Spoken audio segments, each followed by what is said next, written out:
계속해서 하나님 말씀 보겠습니다. 사도행전입니다. 사도행전 20장 1절로 2절에 있는 말씀입니다.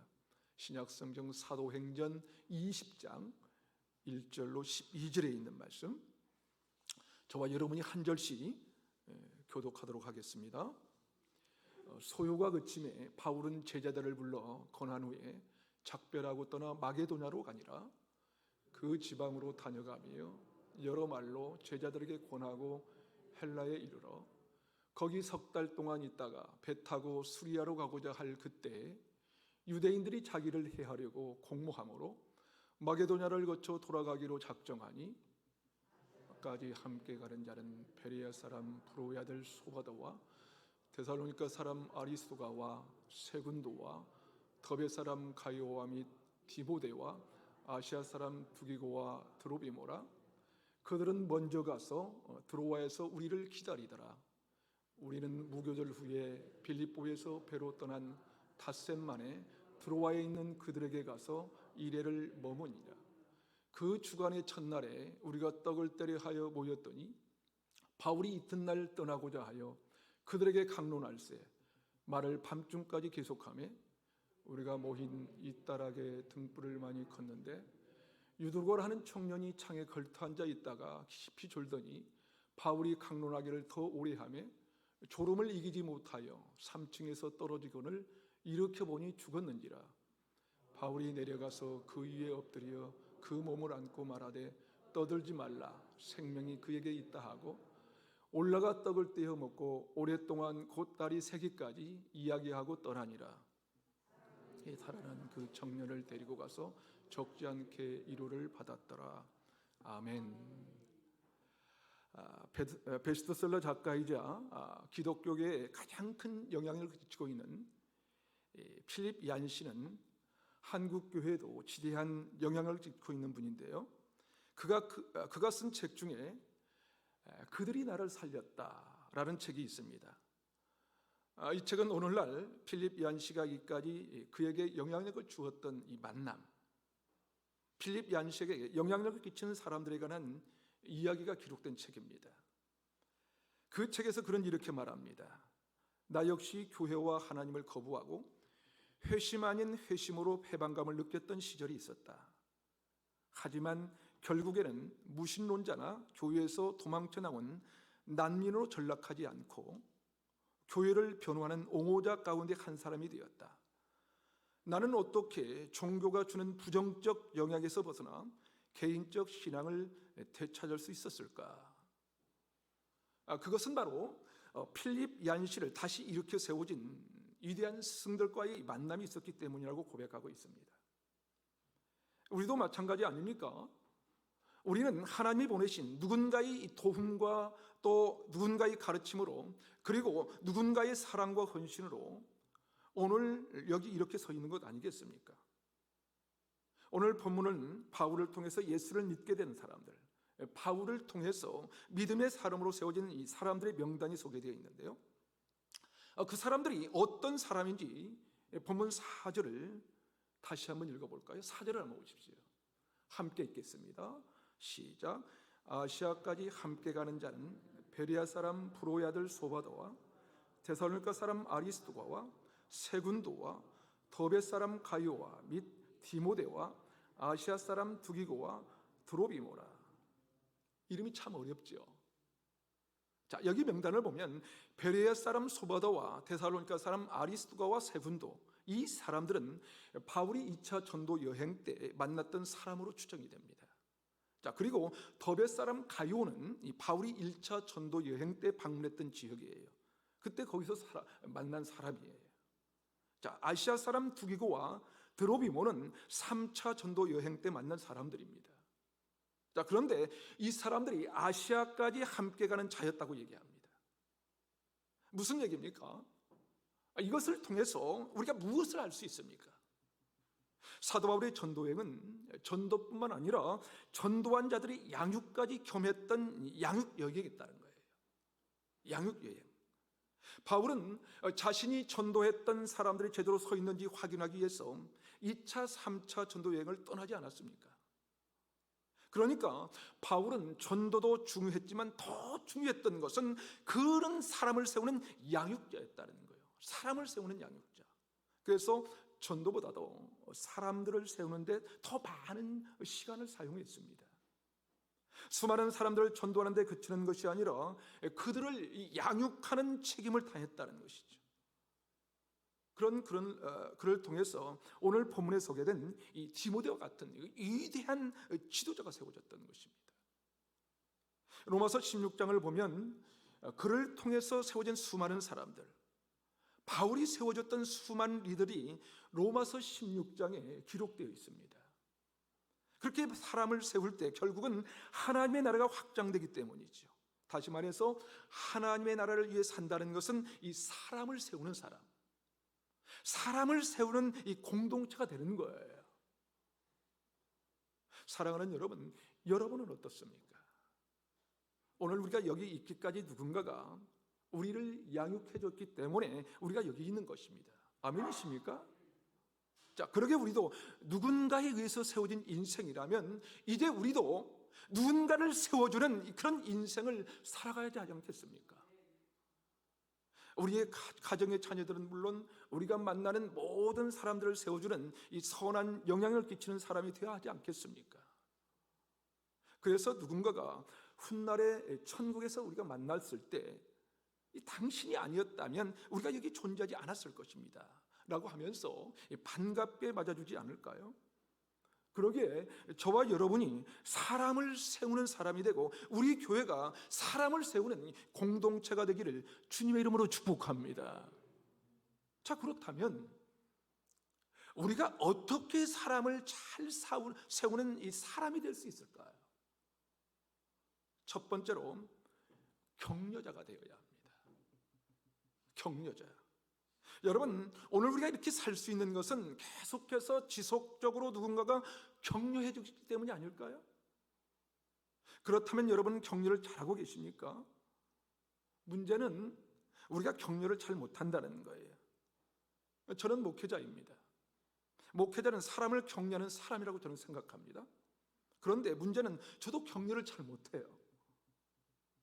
제가 왜 격려를 잘 못하는지 아십니까?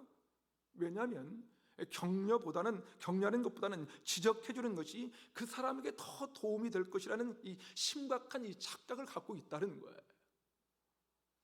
간혹 교회에서 장로님들이 그런 말씀들을 하시죠. 장로들은 교회에서 야당이 되어서 목회자들에게 뭔가를 지적해 줄 줄 알아야 해요. 그런데 여러분, 성경에 그런 말씀은 한 군데도 없다는 것을 여러분 아십니까? 한 군데도 없어요. 여러분, 목회자들도요, 격려할 때 더 잘하는 것을 믿으시기 바랍니다. 저쪽은 아멘이 없으세요.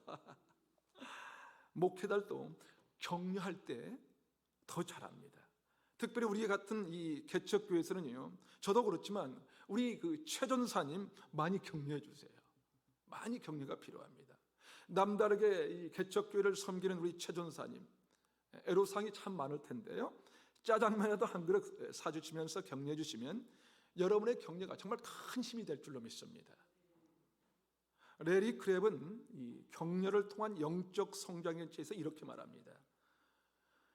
진정한 격려는 강력한 권고안도 따스한 용납만도 아니다. 둘 다 포함되겠지만 격려의 핵심은 아닙니다. 격려하는 사람의 동기가 사랑에 근거해야 되고 상대의 필요를 정확히 분별하는 지혜가 있어야 합니다. 우리는 다 사랑한다면서 격려한다고 해요. 그렇죠? 자, 그러나 격려를 잘하기 위해서는 뭐가 필요하다고 합니까? 뭐가 필요해요? 상대방의 필요를 분별할 수 있는 이 지혜가 필요하다는 거예요. 다시 말해서 내가 가르쳐주는 것, 내가 알려주고 하는 것보다 상대방이 필요로 하는 것이 무엇인가 하는 것을 알아야 된다는 거예요. 그럴 때 격려가 일어난다는 것이죠. 그런데 왜 격려를 잘 못하는 것일까요? 왜 그렇습니까? 상대방의 필요를 잘 모르기 때문입니다. 그러기에 사실 우리는 격려할 줄 모른다는 것이죠. 더 심각한 문제는 뭐냐면요, 격려는 아무나 하는 것이 아니라는 거예요. 격려는 이 성숙한 이 사람만이 할 수 있습니다. 격려는 아무나 할 수 있는 것이 아니라는 것을 오늘 본문이 보여주고 있는데요. 본문 1절과 2절을 한번 볼까요? 1절과 2절을 한번 봅시다. 함께 읽어볼까요? 시작.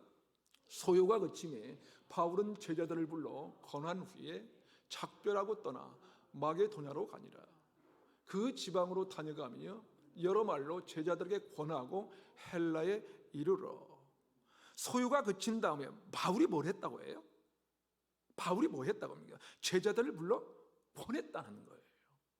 여기서 권했다라는 이 단어는 이 권면하다, 이 권면하다는 뜻도 있지만 헬라의 원어로 파라칼레사스라는 단어인데요, 파라클레이토스에서 나온 단어입니다. 이 단어의 뜻은 옆에 불러 이야기하다 또는 위로하다, 용기를 북돋우기에 격려하다라는 의미가 있습니다. 그러니까 옆에 불러서 할 수 있도록 우리가 격려해 주는 거예요. 격려해 주고 때로는 주의를 주면서 계속 할 수 있도록 옆에서 지켜주는 사람, 바로 보혜사 성령, 이 파라클레토스라고 합니다. 물론 여러분, 이 격려에는 이 강력한 권고가 포함되어 있습니다. 때로는 이 강하게 교정하거나 권고하거나 꾸짖는 것도 격려의 일부분이지요. 그러니까 이 권한다는 것, 다시 말해서 이 격려한다는 것은 진리를 이 따뜻한 마음으로 가르쳐 주는 거예요. 여러분, 우리에게 보혜사 성령님이 그런 분이십니다. 보혜사 성령님은 우리의 위로자이십니다. 그분은 우리의 격려자이십니다. 그분의 격려로 오늘 또 우리가 살고 있는 것입니다. 아멘이십니까? 우리가 살고 있는 거예요. 그러기에 우리 안에 성령이 계시다면 우리도 그렇게 격려하는 사람이 되어야 한다는 것입니다. 그런데 여러분, 바울은 지금 어떤 상황이 있습니까? 어떤 상황이 있어요? 저는 사실 이 바울의 모습이 이해가 되지 않았어요. 왜냐하면 우리는 나에게 힘이 좀 남아있을 때 이 격려를 할 수가 있거든요. 그때 격려가 가능해요. 내가 지쳐있을 때 격려할 수 있을까요? 내가 힘들 때 남을 격려할 수 있을까요? 내가 힘들 때 누군가 나에게 힘든 이야기라면 받아들이지가 않아요. 부부가 극단적인 상황에 치달을 때가 언제예요? 둘 다 힘들 때예요. 둘 다 힘들 때. 둘 다 힘들어서 서로 위로를 받으려고 할 때, 그때는 정말 심각해지죠. 오늘 본문에 이 사도 바울을 보면 격려할 수 있는 이 상황이 아니에요. 소요가 그쳤다고 얘기합니다. 어떤 소요냐면요, 에베소 전 시내가 이 들썩거렸어요. 들썩거릴 만큼 바울을 잡아 죽이기 위해서 수많은 사람들이 소요가 일어났었던 이 그때였어요. 그렇다면 이제 소요가 그쳤다면 바울은 도망쳐야 되는 것 아닐까요? 오늘 보면 3절에도 보니까 바울을 죽이려고 유대인들 중에 공모를 했다고 성경은 기록하고 있어요. 바울은 자신의 생명도 위협에 놓여 있을 만큼 빨리 피신하지 않으면 안 될 만큼 아주 절대절명의 위기 가운데 있었던 거예요. 그런데 그런 상황 가운데 누구를 격려해요? 누구를? 제자들을 격려했다는 거예요. 제자들을. 여러분, 격려받아야 되는 사람이 어떻게 격려할 수 있었을까요? 어떻게? 바울은 성숙한 사람이었기 때문이었습니다. 바울은 강한 사람이었기 때문이에요. 그래서 레리 크랩은 진정한 격려자가 되기 위해서는 격려자의 성품이 중요한데 그 성품이 누구보다도 강해야 한다는 것입니다. 성품이 강해야 된다. 여러분, 강하다는 것은 다른 사람을 억압하는 그런 강함이 아니에요. 오해하지 마세요. 약할 때도 자신이 힘들 때도 남을 위로할 수 있는 그런 강함이에요. 그런 강함. 내가 더 어렵고 내가 더 절망적인 상황에도 불구하고 남들을 위로할 수 있는 그 능력, 그런 성품을 갖고 있어야 한다는 것이죠. 그러면서 그분은 이렇게 말합니다. 그런 성품을 갖기 위해서는 하나님 외에 아무도 없는 애롬이라는 풀무 속에서 형성되고 단단해져야 한다. 자, 무슨 말입니까? 여러분, 진정한 격려자가 되기 위해서는 하나님 외에는 아무도 없는 이 애로움이라는 이 풀무불 속에서 단련되어야 우리는 진정으로 내 상황이 어떠하든지 이 상관이 없이 다른 사람을 격려할 수 있는 이 사람이 될 수 있다는 거예요. 진정으로 하나님 앞에서 하나님을 바라보고 하나님만을 의지하는 그런 훈련이 되어 있는 사람, 그 사람만이 다른 사람을 격려할 수가 있다는 거예요. 사랑하는 여러분, 저와 여러분이 어떤 상황에서도 하나님만을 우리가 바라보고 하나님만을 의지하는 사람들이 되시기를 간절히 바랍니다.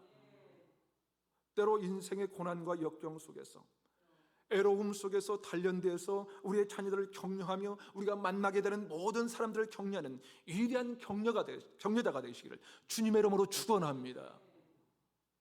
한 걸음 더 나가서 우리가 어떻게 사람을 잘 세우는 사람이 될 수 있을까요? 두 번째 비결은 함께하는 이 진정한 공동체를 이루어야 합니다. 함께하는 이 진정한 공동체. 여러분, 공동체가 무엇입니까? 여러분, 공동체라는 것은 의미 있는 관계가 형성되었다는 거예요. 의미 있는 관계, 그냥 피상적인 관계가 아니라 의미 있는 관계가 형성됐을 때 그 사람과 함께 있는 것만으로도 우리는 격려가 될 수 있다는 거예요. 그렇다면 여러분, 여러분의 장애물이 무엇인지 아십니까? 뭐예요? 격려의 장애물을 레리 크랩은 이 표면적인 공동체라고 말합니다. 표면적인 공동체. 사람들이 격려받기 위해서 교회에 왔는데 교회에서 격려받지 못하는 이유, 그것은 교회가 이 표면적인 공동체로 전락했기 때문이라는 거예요. 그냥 사교적인 언어로 대화할 뿐 진정 이 자신 안에 있는 이야기를 꺼낼 수 있는 공간이 더 이상 교회가 아니라는 거예요. 그게 현실이라는 것이지. 그러기에 교회에 와서도 사람들은 여전히 외로운 거예요. 여전히 외롭고 여전히 격려받지 못하고 여전히 힘들어하는 것이지요. 그는 앞서 인용한 책에서 이렇게 말합니다. 표면적인 공동체에서는 격려가 일어나지 않는다. 교회를 격려의 장으로 만들려면 피상적인 교제에서 의미 있는 만남으로의 근본적인 이 변화가 필요하다. 교회에 오면 그냥 표면적으로 인사하면서 집사님 잘 지내셨어요? 권사님 반가워요. 이 정도가 아니라는 거예요. 이것이 아니라 정말로 의미 있는 만남, 의미 있는 관계 속으로 들어가지 않는다면 격려는 존재하지 않는다는 거예요. 여러분 한번 생각해 보세요. 제가 여러분을 격려한다고 기도 제목이 뭔지 모르면서 집사님 힘내세요. 그러면 격려가 될까요? 격려가 됩니까? 제가 아무리 힘내라고 해도 사실 격려가 되지 않을 것입니다. 왜요? 진정한 이 마음을 나누지 않으면 여전히 거리가 느껴지기 때문에 그렇습니다. 다시 말해서 뭔가 의미가 있는 관계가 되지 않으면 힘내라고 말 한마디 한다고 해서 전혀 격려가 되지 않는다는 것이죠. 격려는 일상적인 언어가 아니라 마음 깊은 곳에서 우러나는 이 사랑의 언어일 때 이 전달이 되는 것이거든요. 그렇습니다. 그 말에 저는 동의합니다. 저는 동의해요. 어제도 잠깐 이 할렐루야 교회에 다녀왔는데요, 많은 분들이 인사하면서 잘 지내시죠? 목사님 힘내세요? 라고 상투적인 인사를 하시는데 그게 그렇게 마음이 깊이 닿지 않더라고요. 그런데 지금 여기에서 이렇게 함께하는 여러분이 제게 목사님 힘내세요 그러시면 얼마나 큰 힘이 되는지 몰라요. 큰 힘이 됩니다. 마음 깊은 곳에서부터 저와 개척교회를 위해 기도해 줄 분들을 만나면 힘내라고 하지 않으셔도 그저 얼굴만 봐도 힘이 나는 거예요. 힘이 나요. 개척교회가 든든히 세워지도록 바쁘고 힘들지만 여기까지 찾아와 주시고 더구나 함께 예배드리는 여러분을 뵙기만 해도 저는 너무도 큰 힘이 되고 격려가 되는 거예요. 그런 분들은 사실 언어부터 또 인사말부터 다르지요. 그죠? 목사님 많이 힘드시죠? 힘이 되어 드리지 못해서 죄송해요. 그분들을 보면 중보하며 기도해 주시는 그 마음과 깊은 사랑이 느껴져요. 사랑이 느껴집니다. 오늘 본문에서 이 바울의 권면을 받은 사람은 분명히 격려를 받았을 것입니다. 그들은 진정한 이 공동체, 서로가 의미 있는 관계였거든요. 그것을 어떻게 할 수 있을까요? 오늘 본문 4절과 5절을 한번 보십시오. 4절과 5절 함께 읽어볼까요? 시작. 아시아까지 함께 가는 자는 베레아 사람 브로의 아들 소바더와 데살로니가 사람 아리스도가와 세군도와 더베 사람 가요와 및 디모데와 아시아 사람 두기고와 드로비모라. 그들은 먼저 가서 드로아에서 우리를 기다리더라. 여러분 보이십니까? 보이세요? 공동체적인 단어 보이세요? 우리 너와 나가 아니라 우리로 엮여진 이들의 관계가 보이십니까? 보이세요?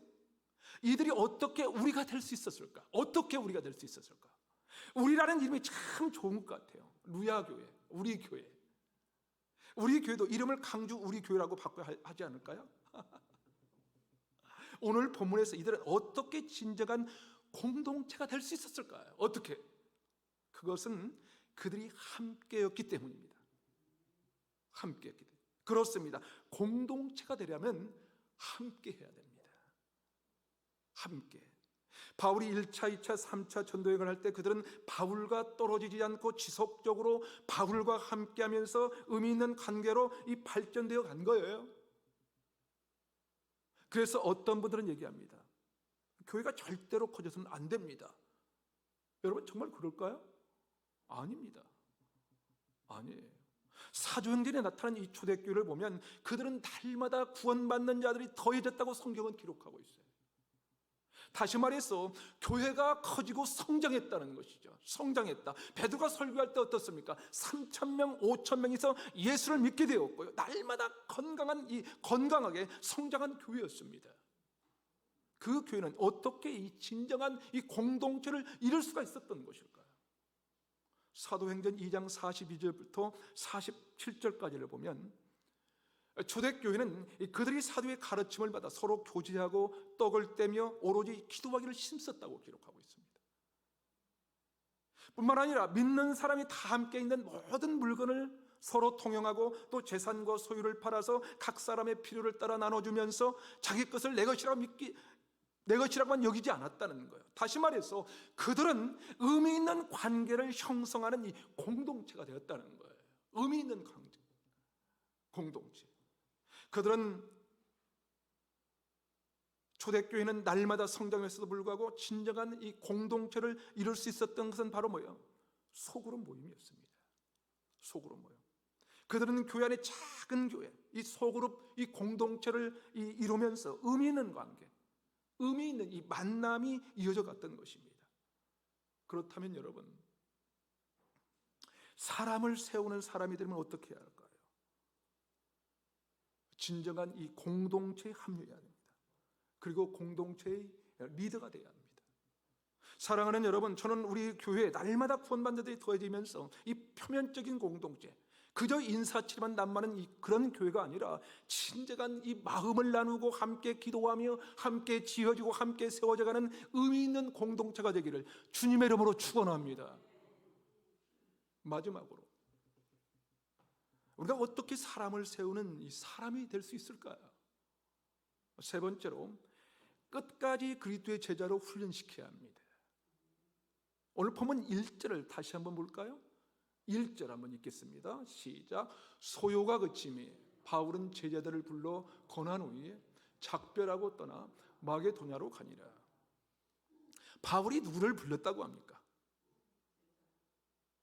누구를 격려했다고요? 제자들입니다.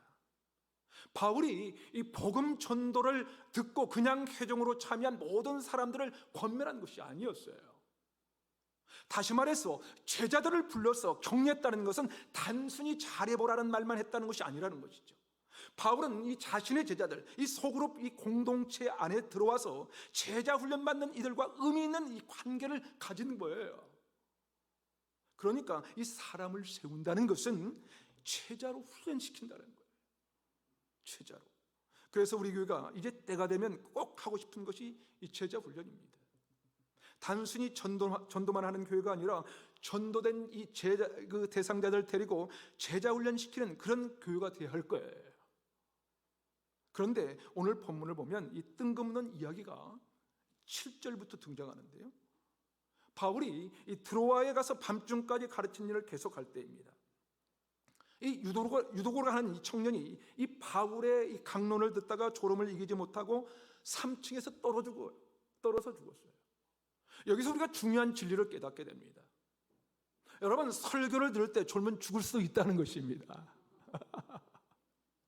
농담이고요, 그죠? 농담이에요. 자, 설교를 듣다가 졸던 유도고가 죽었어요. 자, 그런데 10절에 보니까 바울이 어떻게 합니까? 10절, 11절은 이렇게 기록합니다. 바울이 내려가서 그 위에 엎드려 그 몸을 안고 말하되 떠들지 말라, 생명이 그에게 있다 하고 올라가 떡을 떼어 먹고 오랫동안 곧 날이 새기까지 이야기하고 떠나니라. 무슨 말입니까, 여러분? 이게 바울이 죽은 유도고의 몸을 안고 얘기합니다. 그에게 생명이 있으니 떠들지 말라는 거예요. 조용히 하라는 거예요. 그리고는 바울이 엎드려 간절히 기도하자 유도고가 살아나 올라가서 떡을 떼어 먹고 날이 새기까지 이야기하고 떠났다고 성경을 기록합니다. 이 부분을 통해서 12절은 뭐라고 하고 있습니까? 여러분, 12절 한번 보십시오. 함께 읽어볼까요? 시작. 사람들이 살아난 청년을 데리고 가서 적지 않게 위로를 받았더라. 여기에서 위로라는 단어는 무엇과 같다고 했죠?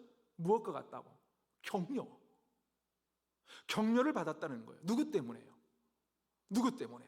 바울을 통해서 죽었다가 살아난 유도고라는 청년이 날이 새기까지 이야기하고 퇴화했다는 것입니다. 그것이 바로 파라칼레사스입니다. 그것이 이루어지자 거기에 모인 사람들이 격려를 받았다는 거예요. 격려를 받았다. 여러분, 오늘 본문은 왜 유도고의 이야기가 갑자기 나타나는 것일까? 왜? 오늘 보면 10절을 다시 한번 보십시오. 10절을 다시 한번 읽어보겠습니다. 시작. 바울이 내려가서 그 위에 엎드려 그 몸을 안고 말하되 떠들지 말라, 생명이 그에게 있다 하고. 여기에서 위에 엎드려라는 단어는 헬라어 에피피토라는 단어인데요.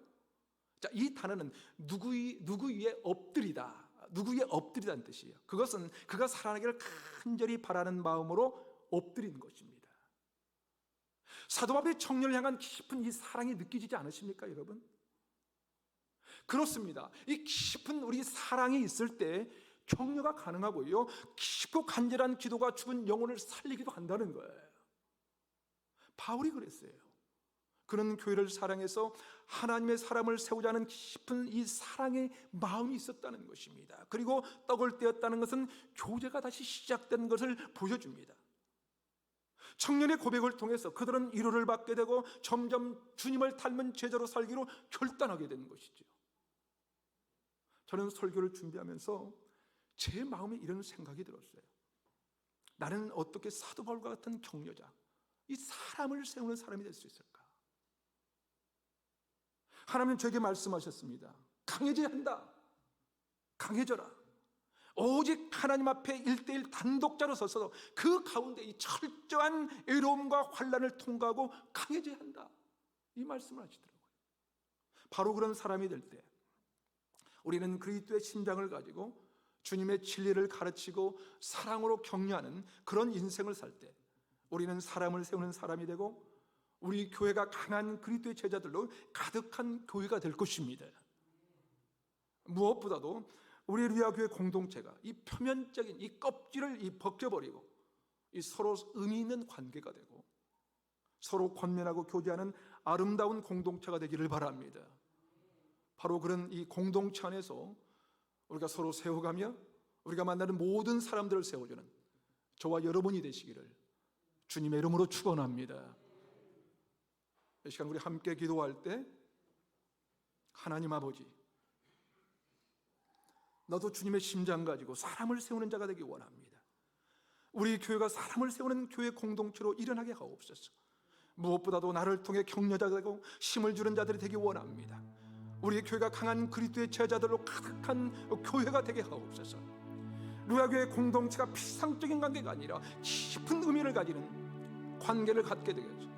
마음을 나누고 서로를 세워주는 그리스도의 지체들이 되게 하옵소서. 특별히 교회 공동체 안에서 상처받은 자가 없게 하여 주시옵소서.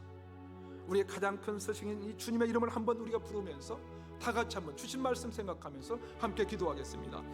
주여, 오 하나님 아버지, 하나님 아버지, 나도 주님의 심장 가지고 사람을 세우는 자가 되기를 소망합니다. 사도 바울같이 아버지 하나님, 사람을 세우는 사람이 될 수 있도록 도와주시옵소서. 우리 교회가 사람을 세우는 교회 공동체로 일어날 수 있도록 주께서 역사하시고 인도해 주시옵기만을 기도하고 원합니다. 하나님 아버지, 무엇보다도 나를 통해 격려자가 되고 힘을 주는 자들이 되기 원합니다.